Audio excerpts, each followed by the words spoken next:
आतंकवादी हमले का हमेशा से कंडेम किया था, करता हूं, करता रहूंगा।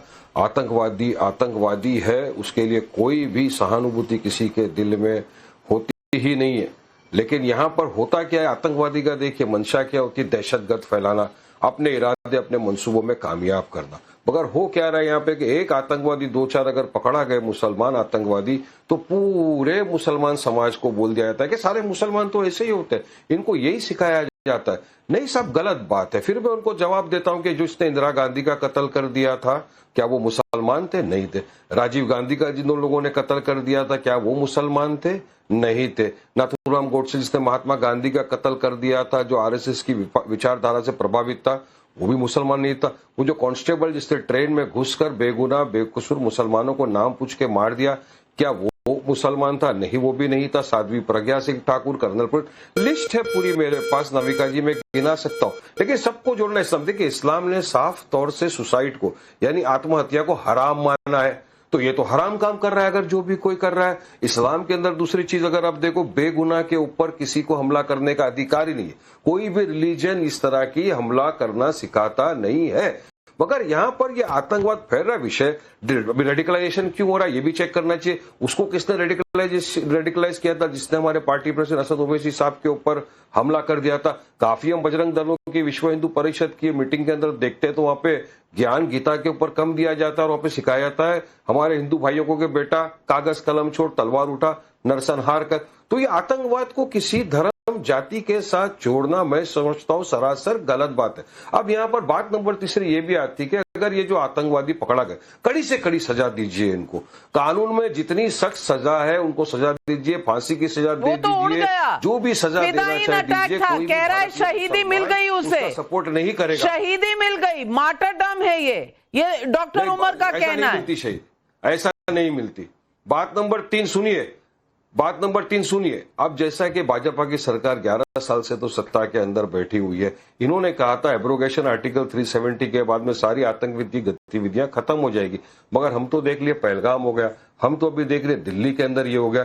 तो क्या आपको नहीं लगता कि इंटेलिजेंस फेलियर है कि गाड़ी 2900 किलोग्राम वारिस भाई एक मिनट आपको रोकूंगी, मैं आपको सुनवाना चाहती हूं राहुल गांधी का ये बयान। इससे पहले कि सुधांशु त्रिवेदी जी जवाब दें, राहुल गांधी का 2011 का ये बयान, तब क्या मंशा थी, क्या पोजीशन थी, आज क्या है, खुद देख लीजिए। It is very difficult to stop every single terrorist attack.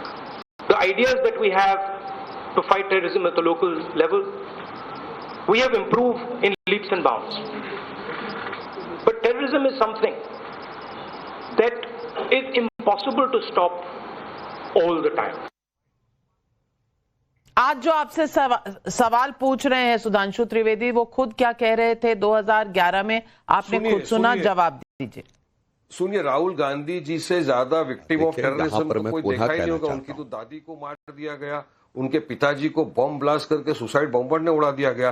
क्या वो सुसाइड बॉम्बर भी जो थे क्या सब मुसलमान थे? क्या नहीं थे? इसलिए बोलते ना नाविका जी, आतंकवादी सुधांशु जी जवाब दे रहे हैं, आपने अपना पॉइंट रखा। सुधांशु जी, पूरे के पूरे कौम को एक तरह से मैं जवाब दे रहा हूं। आप परेशान ना होइए। वैसे वारिस पठान साहब जो बोल रहे हैं, इनके सदर असदुद्दीन ओवैसी बोले थे कि जब मोदी पहाड़ पे चले जाएंगे और योगी मठ में चले जाएंगे, तुम्हें बचाने कौन आएगा। ये तो बड़ा सौहार्दपूर्ण बात होती है। 15 मिनट के लिए पुलिस हटा लो, यार ये सब कोई आतंकवाद की बात थोड़ी है, ये तो प्यार मोहब्बत की बात है।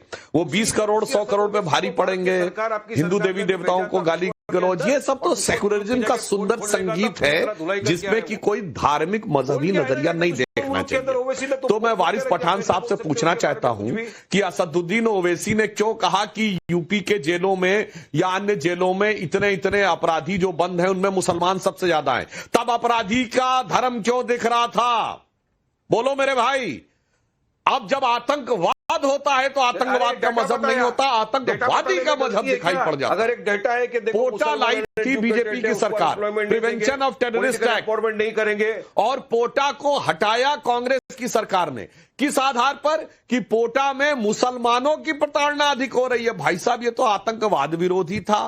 तो जैसे ही आतंकी धमाका करेगा, लोगों को मारेगा, तो उसका मजहब नहीं होगा, जब उसको फांसी होगी तो उसका मजहब हो जाएगा। गजब का तर्क देते हैं भाई साहब आप लोग, और इसी वजह से सारी की सारी समस्या होनी शुरू होती है। और मैं फिर कहना चाह रहा हूं, जिन लोगों का आपने नाम लिया उसमें से किसी ने नहीं कहा कि हमको पूरे समाज को खत्म कर देना है और हमें पूरे के पूरे एक कम्युनिटी को फिनिश करके यहां पे अपना कब्जा करना। इस ढंग की बातें कभी किसी के द्वारा नहीं कही गई। जो बातें आप छुपा कर लेकर करने का प्रयास करते हैं उनमें 10 में से 9 चीजें झूठी साबित हो चुकी हैं। आपने कर्नल पुरोहित और प्रज्ञा सिंह का नाम लिया, पूरी तरह अदालत में सरकार के दावे गलत साबित हो चुके हैं। यहां पे आके झूठ मत बोला करिए भाई। सवाल और अब आप ये भी कहेंगे कि आपके अकबरुद्दीन ओवैसी भी छूट गए थे, सही बात है, उनका वीडियो अवेलेबल था फिर भी छूट गए थे। तेलंगाना सरकार ने पैरवी नहीं की। साल तक जब ऐसा पैरवी करने वाला होगा तो क्या होगा? मैं लास्ट में वारिस भाई, आतंकवाद पर क्यों इतना कवर फायर हो रहा है मेरी समझ में नहीं आ रहा। लेकिन तौसीफ शाह भाई, महबूबा मुफ्ती तो कमाल ही कर देती हैं। हर बार कहती हैं पहलगाम के बाद पाकिस्तान का पानी मत बंद करो, उसके बाद अब कहना उनका शुरू हो गया है कि अरे भाई ये मुसलमानों के घरों को कुछ मत करो। मैं पूछना चाहती हूं कि आतंकवाद, और ये हम देखते आए हैं इस देश में, अफजल गुरु से लेकर याकूब मेमन तक, क्या रहा एक इकोसिस्टम का रोना इस बारे में कि आतंकवाद के साथ कैसे सामना किया जाए। अब आर्टिकल 370 बीच में आ गया। आर्टिकल 370 की वजह से यह आतंकवाद हुआ है जो फरीदाबाद में बम बन रहा था। पढ़े लिखे लोग, डॉक्टर जिनको जान बचाना था, वो इस तरह से फिदायीन अटैक कर शहीदी प्राप्त कर रहे थे, और इसको कवर फायर दे रही है महबूबा मुफ्ती। ये सही है क्या? दिल पर हाथ रखकर कहिए। बड़ी देर से मेरे साथी बात कर रहे थे, बस मैं इतना कहना चाह रहा हूं कि जहां पर महबूबा मुफ्ती ने जो ये एक्ट है, सबसे पहले इसे बहुत बहुत पुरजोर अल्फाजों में उन्होंने इसे कंडेम किया है, और ये भी कहा है कि जैसे भी जो भी देश की सबसे बड़ी जो भी सजा है वो इन आतंकियों को देनी चाहिए, क्योंकि ये एक जवान, पढ़ा लिखा जवान है, जिस जवान के पास इतना इल्म है, जिस जवान के पास इतनी एजुकेशन है कि वो जो उसका मजहब है, जो ये हमारा इस्लाम है, जिसे वो देखकर ये देखे किसी भी कोई भी तरीके का जो भी खुदकश हमला हो वो इस्लाम में जायज नहीं है, वो नाजायज है। ये हमारे स्क्रिप्चर्स में लिखा हुआ है, ये हमारे कुरान में लिखा हुआ है। और जो लोग इसे गलत तरीके से बयान करते हैं, जो लोग इसे गलत तरीके से अर्थ देते हैं, वो उनकी गलती है, वो हमारी गलती नहीं है। जो लिखा है मैं आपसे वही बता रहा हूं, और वो आप अपने आप से भी पढ़ सकते हैं। दूसरा, मैं सबसे पहले आपसे ये कहना चाहता हूं कि देखिए, मैं इतनी देर से अप्रॉक्सीमेटली मैं पिछले 30 मिनट से डिबेट देख रहा हूं।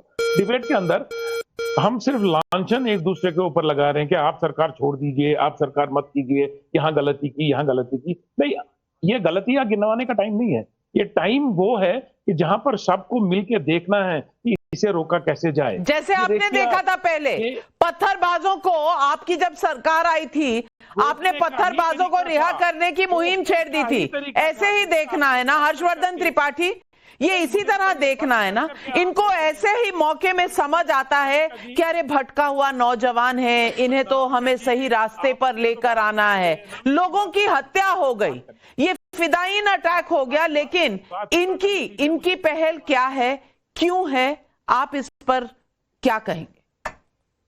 नबका जी, सबसे पहले तो एक बहुत ही मूर्खतापूर्ण तर्क दिया जाता है कि कहा गया था 370 समाप्त हो जाएगा तो आतंकवाद तो घाटी से खत्म हो जाएगा।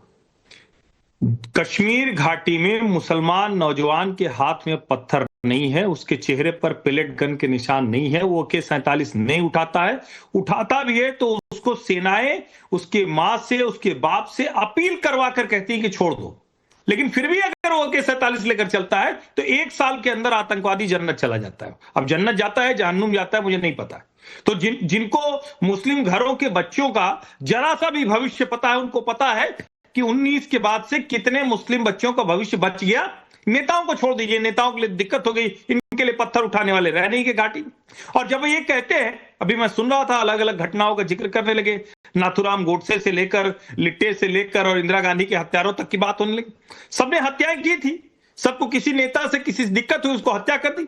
लेकिन ये तो रिलीजन के बेसिस पे हो रहा है ना, इसमें कोई इसको क्यों घुमा फिरा के बोल रहे हैं? वो क्या करने जा रहे थे? कौन सी ऐसी बात थी जिसके लिए वो निकले थे? और ये सारे डॉक्टर जो अल-फलाह यूनिवर्सिटी में जो जम्मू कश्मीर से निकले वो क्या करने जा रहे थे? वो वही तो कह रहे थे ना। और ये वीडियो जो है, मैं फिर से कह रहा हूं, ये वीडियो उसको जस्टिफाई करने की कोशिश है। तो क्या करना पड़ेगा? आपको ये बंद करना पड़ेगा कि तुरंत कोई हिंदू नाम खोजना, कोई और नाम खोजना और किसी और तरह की घटना को आतंकवादी घटना के पैरेलल खड़ा करना बंद करना होगा। आप उनके विक्टिमहुड को पाल पोस रहे हैं, आप आतंकवादी बनने में और ज्यादा मदद कर रहे हैं। वारिस पठान, नब्ज पर हाथ रखा है हर्षवर्धन त्रिपाठी ने, आप नकार क्यों रहे हैं इसे?